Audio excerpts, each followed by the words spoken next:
Today, we're diving into a topic that sits right at the intersection of youth well-being, content safety, and product design. Instagram's new approach to teen accounts, where users under 18 will now be guided by PG-13 movie ratings by default. It's a fascinating development in how platforms are starting to adapt maturity standards from entertainment into social media. And there's really no one better to unpack this with than my guest today, Dr. Tracy Elizabeth, former head of family safety and developmental health at TikTok. Tracy advises some of the world's biggest tech companies on designing products and policies that truly support youth well-being in digital spaces, from AI and social media to streaming and gaming. She's a passionate educator and earned her doctorate in education from Harvard, no less, and has worked with organizations including Netflix, where she specialized in maturity ratings and content classification, making her the perfect person to help us understand what Instagram's new move might mean for teens, parents, and platforms alike. So, let's jump into it. The internet wasn't built with safety in mind, but today there's a huge community of online trust and safety experts, not just building the rules, but enforcing them too. I'm Ailish Daly, and this is Trust Issues, insights from the people who keep the internet safe. In each edition, we meet the experts shaping how the world experiences the internet, what's allowed online, what's not, and the future of how platforms will protect people. Let's share knowledge and build a safer internet together.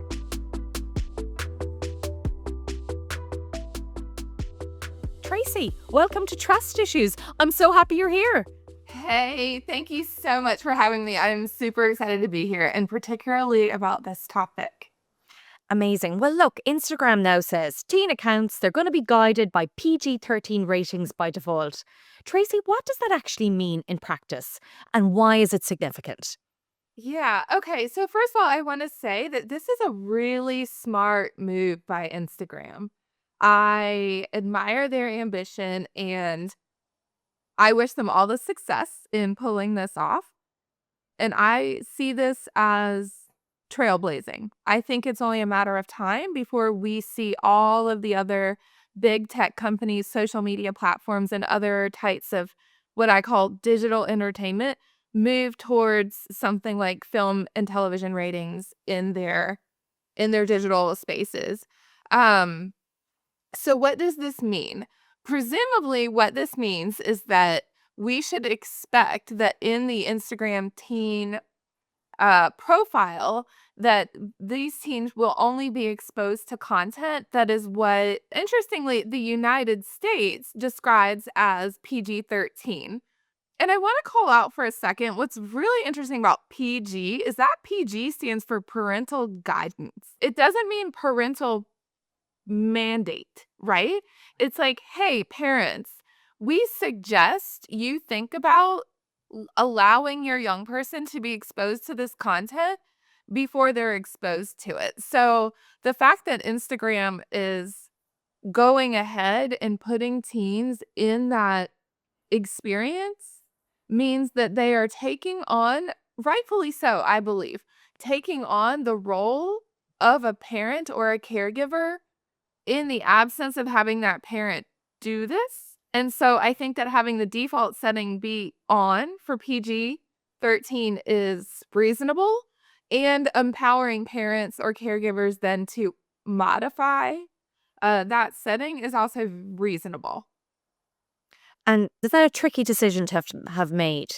Oh, it's absolutely tricky. So this is where I say I wish Instagram all of the best of luck and success here, because what they're going to face are extreme moderation difficulties. And to answer a little bit of your question that you just asked me before, what can we expect to see in a PG-13 rating?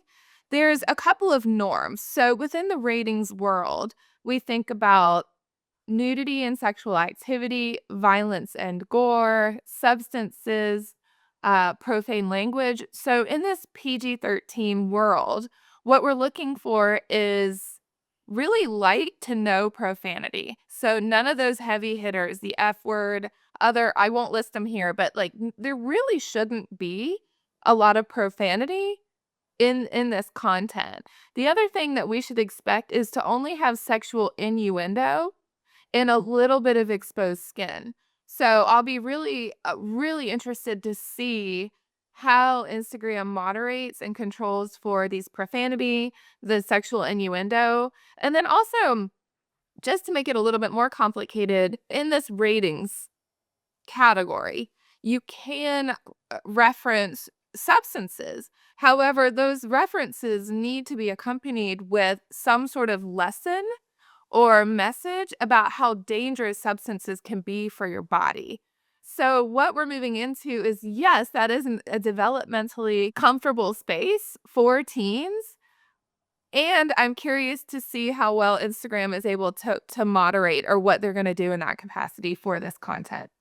And so just to build on what you've said there, because, we're talking, the practicalities of how a PG-13 threshold will be defined for social content. You mentioned some examples there, but could you give themes that you think will fall on either side of that line? Sure. So I think where we're going to get into this gray area is sexual innuendo. It's going to be difficult for Instagram to know where to draw the line between what moves us out of a PG-13 and into what the US might call mature. And so where do is it kissing? Is it extreme cleavage? Is it your thigh? So it'll be interesting to see where Instagram draws a line on body exposure and also references to sex and sexual activity. In the earlier or like the younger rating bracket, we really shouldn't see anything that raises an eyebrow, right? So if it's going down into this PG world, we really expect that to be very living room safe. You could have your 5-year-old and your grandmother sitting with you looking at the content and not have anyone feel uncomfortable. In that earlier space, you shouldn't expect any profane language whatsoever. Whereas as you move into the PG-13 space, sure, you might hear basically some dams and hells occasionally, but the heavy hitting profanity you should not hear until you get into that mature rating space. Do you think so that the company comparing it to movie ratings, does that analogy really work for social media where content is it's constant, it's interactive. There's the element of the algorithm driving content forward as well. How do you feel about the comparison? And we know that you have worked very deeply in the space of movie ratings and TV ratings. Could you help break down what might be the difference in those two challenges? So I have worked in the film and TV rating space for over 15 years now. When I was at Harvard, I did a lot of research on what was then called the Motion Picture Association of America. They dropped the America several years ago because they wanted to be more globally representative, which is kind of leaning towards what's happening in the social media space. When I moved over to Netflix, I worked on organizing the content for kids and family based on what we described as age appropriate, and then helped Netflix establish their global maturity rating system. I then moved into TikTok, and at TikTok also helped them with a lot of their content leveling and work that they do at that platform. So what do we have going on here? We have the intersection of entertainment and tech, right? Mm. So my perspective is that it is a natural, makes a ton of sense that these social media and new digital platforms would adopt the rating systems.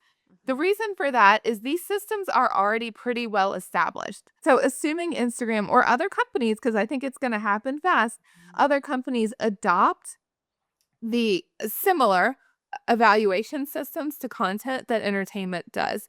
It's tricky because these entertainment rating systems, they don't share how they rate. They only give you kind of the gloss over. They don't give you, it's not publicized what the nitty-gritty details are. So there is a strong chance that Instagram's schema or taxonomy will fluctuate from what you might see in the film industry.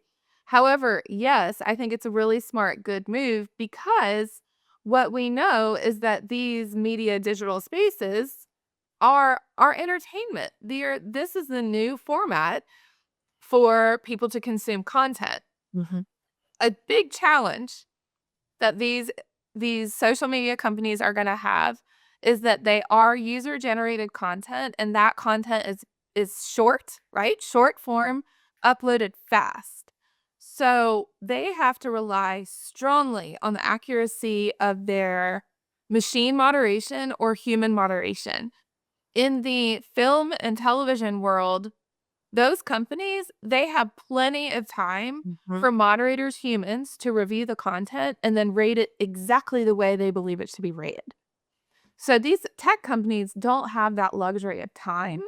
So it'll be really interesting to see how they fulfill the promise. How are they accurately going to allocate when something is PG-13 or not? Yeah, it's really interesting, and time will tell. Instagram says teens can't opt out of the setting without parental permission. But from a digital rights perspective, how do you view that balance between protection and autonomy? So this is a complicated one. And usually I'm coming from a place of developmental psychology. I've studied adolescent psychology and media and do very much identify as a youth advocate first and foremost. So I am very sensitive to young people's digital rights and the ways in which these platforms, I'm very pro media.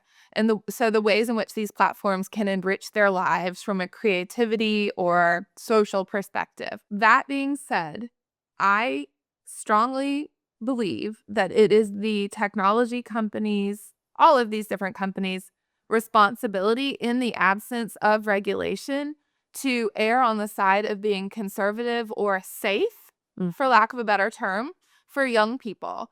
So I think that it is the safer, reasonable route to go ahead and elect young people into this PG-13 experience.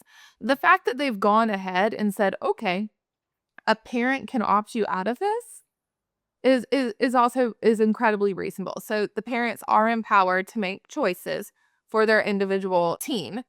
I do wanna just call out as well, it's been tough for those young people who don't have those active caregivers in their lives to help talk with them about the content and the safety settings. So my worry comes in for those teens who don't have someone to say, "Okay, maybe you'd like to opt into a different experience. What can I do to support you in that?" So those are the teens who I'm wondering how this will pan out for them.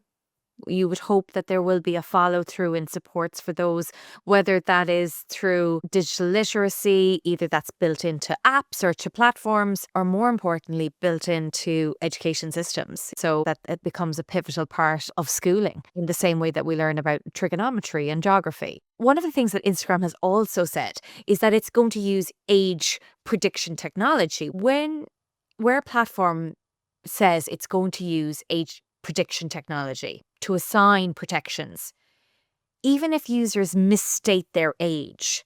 What are the potential benefits and pitfalls of that? My general attitude for all tech companies is, in the absence of information, whatever that information may be, err on the side of being cautious for a potential teen, right? So I say potential because perhaps this is an adult or it's a older teen, right? Your age can be misassumed. Tech companies have a responsibility to do the best they can and like do right for young people. And what that means is that they need to elect these young people into the more conservative space. Because think about what we're talking about here. We're talking about the wild west of internet where any human being in the world can upload content, and that content can have gore material, overt, aggressive profanity. And by aggressive, I mean not just using an exclamation like, "Oh, wow," or, "I saw that, beep, beep, beep, beep," but like using profanity for assault, Yeah. right? references to drugs that might glorify those substances. These are all very serious themes that you find in TV, film, and real life. However, the way you use social media is very isolated. So, film and television, or presumably real life, you consume and can experience those media with others.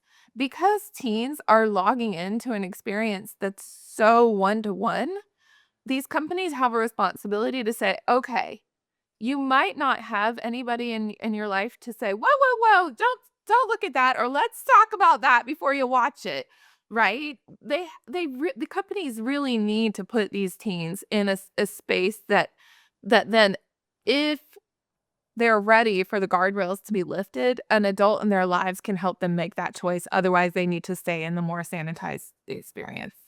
That's such a thoughtful way to frame it, Tracy.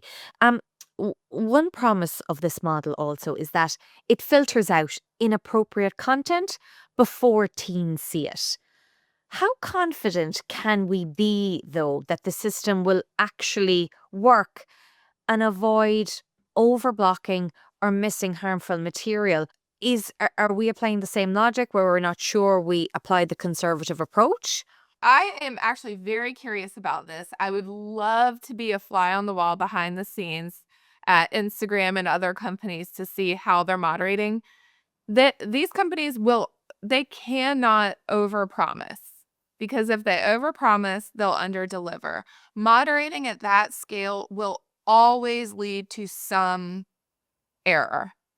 However, the more the moderation is conducted by humans rather than machines, the more likely that that error will be reduced. So, what I mean here is that I would be curious to know what proportion or percentage of this content is being reviewed by humans before it's being released or played on teens' Instagram. Yeah, we will see. If they have a huge fleet of well-trained humans who know how to tag PG-13 when they see it, and that all of the content is pipelined through those humans, I think that the errors are going to be fewer. We'll explore this a little bit more about the role of human moderation playing alongside algorithms in deciding what counts as PG-13. As a starting point, human involvement is going to be crucial. Is that a correct way of understanding it?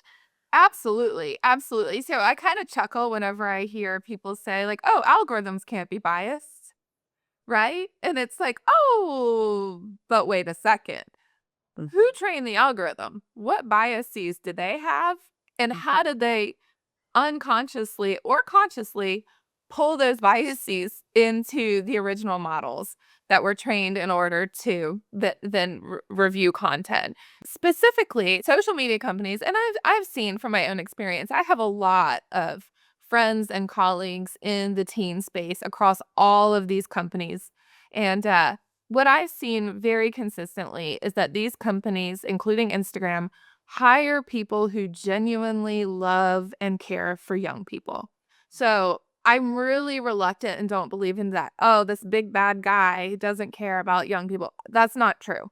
What's happening is that they're having a scale issue, but they're trying to do the right thing. What's really, really fantastic is that you see these companies hiring specialists who understand child psychology, human development, maturity ratings, right? So these people are on the ground. They are the first pass at developing the policies that inform those algorithms.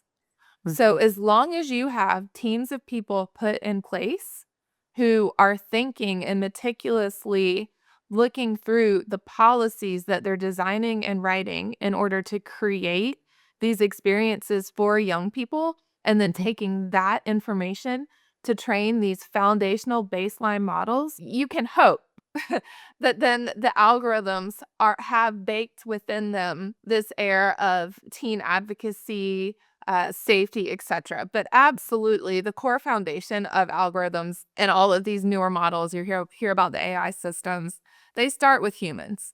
And Mhm. those humans have a lot of influence over the output of those algos. Wouldn't it be interesting if you mentioned the organization that you work closely with in terms of movie ratings? Motion Picture Association, the Um, MPA. And you said that they kind of have a tendency to keep their cards close to their chest in terms of how they have come to their decision on the rating of a particular creative piece.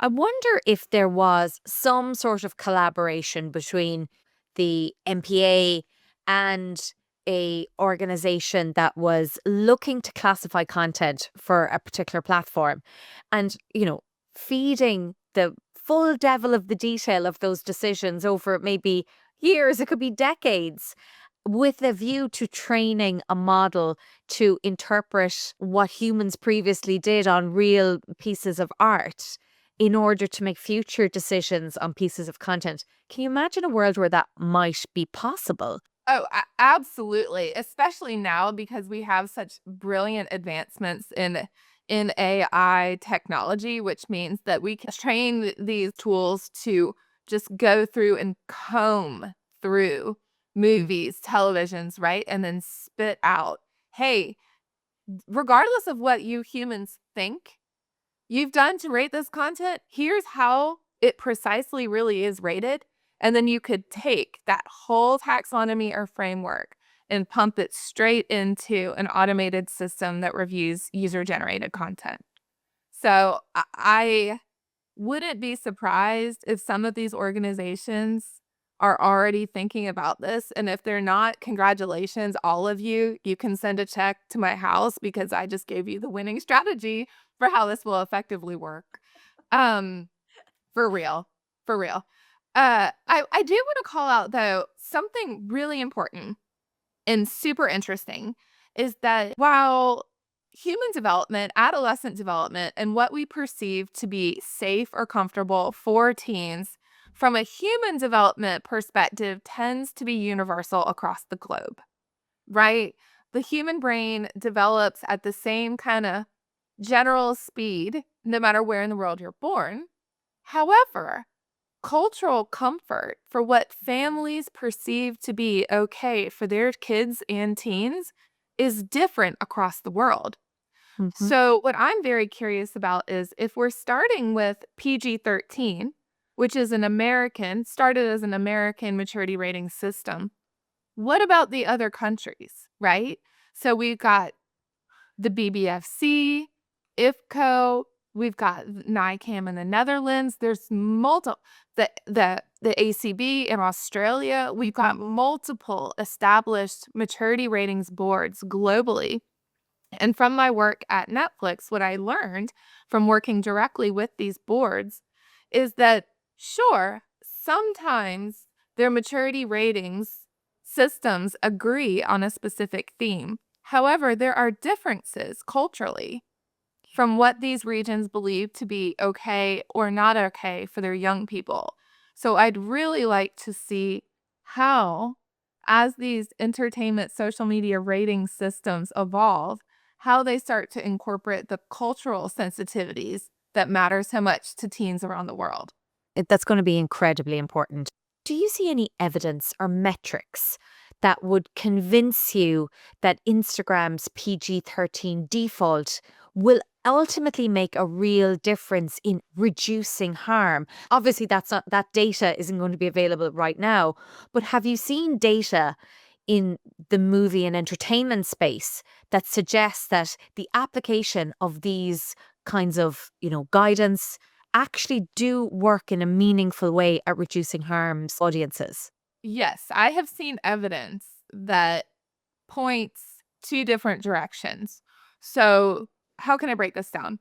First, one thing that we as in youth advocates, parents, families, etc., think a lot about is how, if at all, if the young person sees this content, will it affect their behaviors and how they are and act in real life? So there are lots of studies. You'll hear lots of families worry like that violence exposure in film and television, fictional violence exposure in film and television causes young people to be violent. You might occasionally find a study that says, oh, yeah, there is a causal relationship between exposure to violence and then violent behavior. However, for every study that you find that sees that, you'll see another one that's like, no, there's no relationship. So, and even there's newer gaming research that's come out that's like, you know what? Even though it's a valid concern, exposure to this like fictional violence is not linked to actually being violent in your real life. So I think that people get worried, but that fear might be misallocated because differently than how might this content affect a young person's behavior is how might this content affect a young person's psychology. So here we get into really serious and the stuff that worries me the most. If you are exposed to graphic violence, gore, realistic, or genuinely real imagery that is gory and graphic as a young person, that can lead to severe psychological upset. Exposure to even one image of a graphic, gory body can give you anxiety. It can lead to long-term anxiety, depression, nightmares. So that type of exposure from a psychological perspective is very serious, and why I'm really happy to see that these companies are thinking about how we don't need to expose teenagers to mature violence and gore. There's also concerns with overtly hypersexualized, not just a little bit of sexy stuff, but hypersexualized content. From a developmental perspective, there's evidence that shows that if young people are exposed to hypersexualized behavior, that they'll start to normalize that behavior and potentially repeat it in ways that they don't fully yet understand the consequences of their actions. So that's also another element psychologically and developmentally where these young people need support and someone to talk to before they're exposed to like adult behaviors that they might want to try to replicate. That's so interesting, Tracy. There's such a wide range of fears there that exist when it comes to young people using digital spaces. But it's also like trying to pull apart the stuff that is meaningfully harmful from the scaremongering so that we can focus our efforts on the protections or the mitigations that actually matter. It won't have any real impact. I talked with hundreds, if not thousands, of parents, teachers, teenagers at this point, and I've done a lot of research on families' concerns when it comes to media exposure. If I could give families one bit of advice, it is the genuine, hey, you can't control everything that your young person sees, but you can talk to them about it. So over and over again, I'm like, hey, like I tell my girlfriends, right? Like, start a conversation, ask them, what are you seeing? Have you ever seen anything that makes you uncomfortable? What do you love? Like, what are you seeing that's so exciting? Develop a bond and a relationship of trust and become that safe space so that if they are exposed to something that makes them uncomfortable, they have a place to go talk about it. That's what's going to help them if they get exposed to anything. And research shows over and over parents and educators, their inclination is to say, no, no, no, don't see it, don't show it. Don't see it, don't show it, right? Teens and psychologists will say, psh, they've already seen it. So, go ahead and talk about it. Yeah. And it's like, look, you could avoid the conversation and try to avoid the content, but odds are good your teen is talking about it with someone else already. So do you want it to be you who's having those thoughtful conversations about deep concepts of what they're being exposed to, or do you want it to be their buddy at the lunch table? That's really helpful. Instagram said that parents were consulted in the shaping of the policy. How well does parent input reflect what's actually appropriate or relevant to teens? Yes, I mean parents' jobs are to protect their kids and teens. And so what that means is that they'll tend to be at times overprotective or have trouble seeing their young person for the developing adult that they are. However, I would have to dig into the methods. My question as a researcher immediately goes to how did they sample those parents? Who are these parents? How different are they? And then what methods did this company use in order to get information from the parent? Because what we also know is that when a research participant is aware of the goal or scope of some of the research, they might modify their responses in ways that kind of make them look like, oh, I'm a really careful, good parent.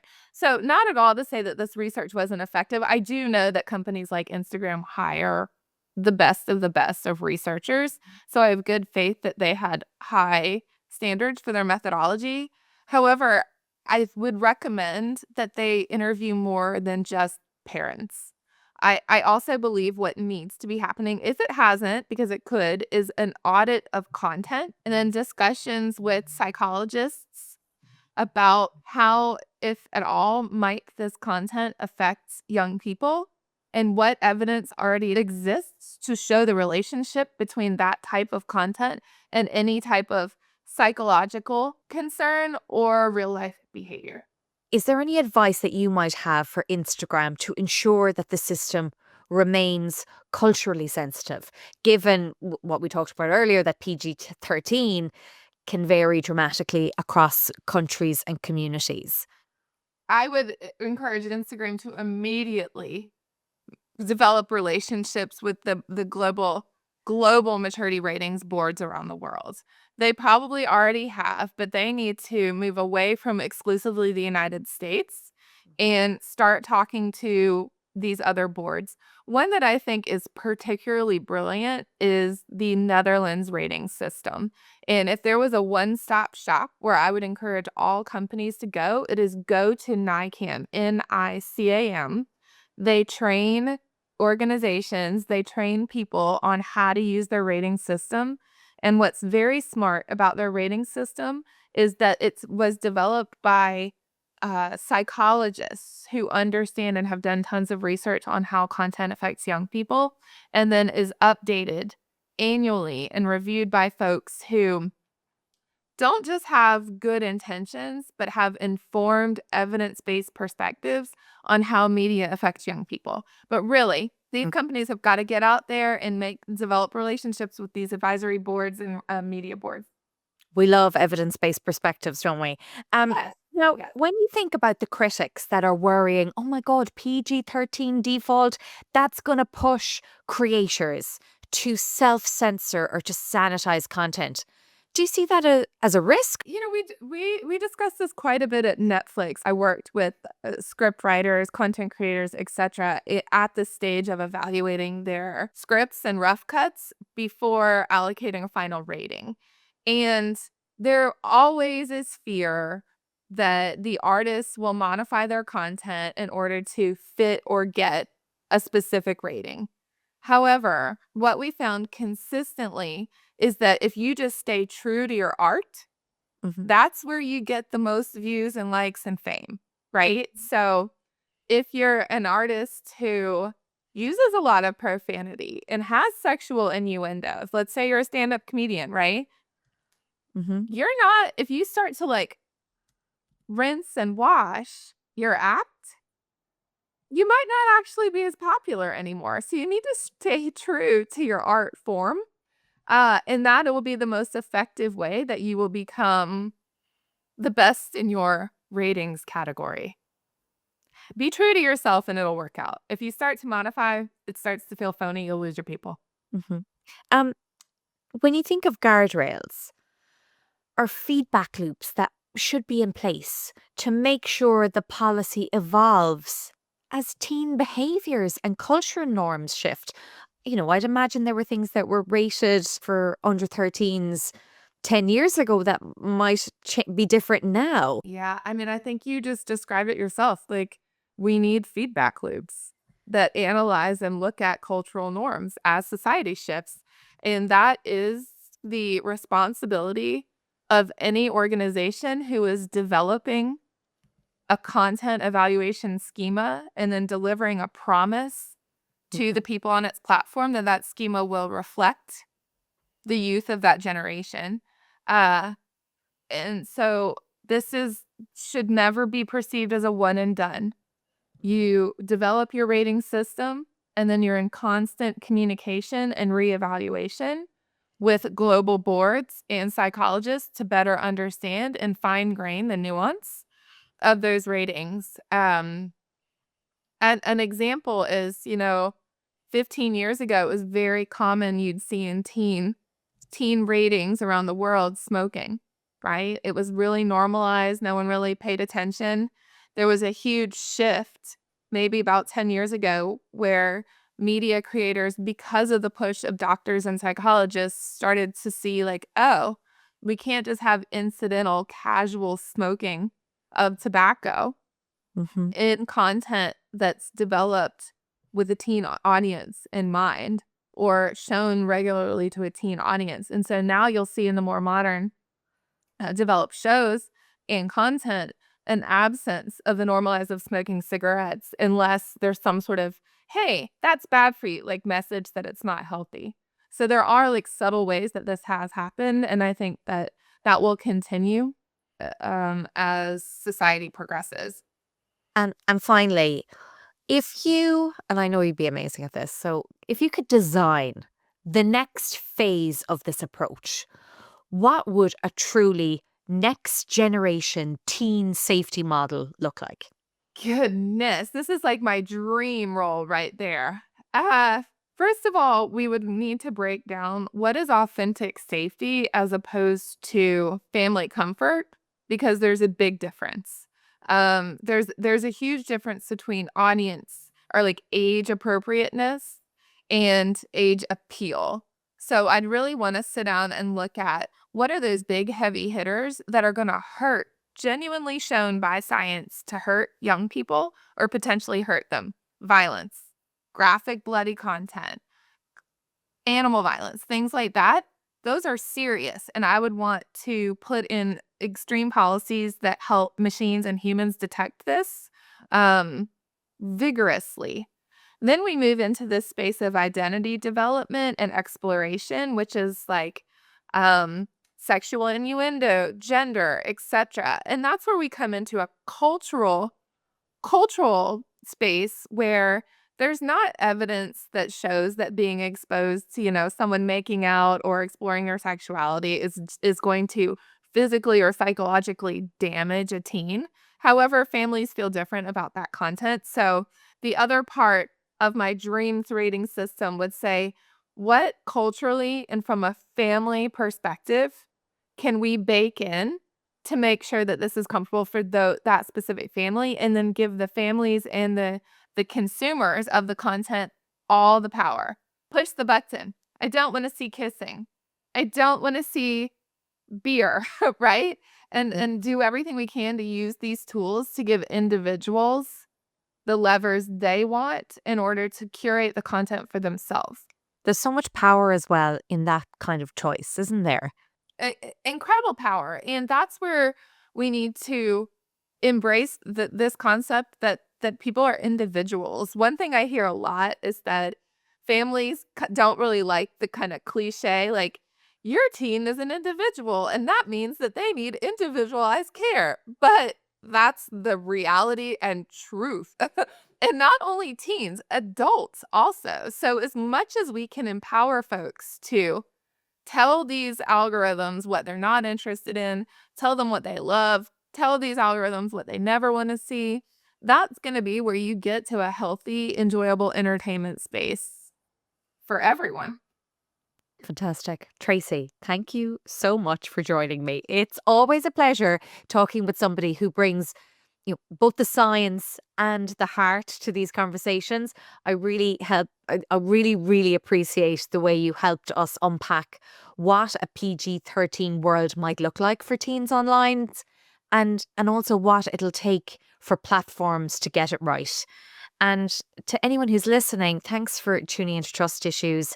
If you enjoyed this episode, be sure to follow or subscribe. We've got a lot more great conversations coming your way about how platforms build for trust, safety, and everything in between. Thank you, Tracy. Thank you so much. This was an absolute delight. It was super fun to talk to you. Thanks for tuning in to Trust Issues, brought to you by Web Purify, an InTouch CX company. What are your thoughts on today's conversation? And what do you want to hear about next?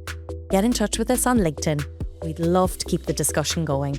And don't forget to subscribe for more stories, insights, and behind the scenes voices from the world of trust and safety.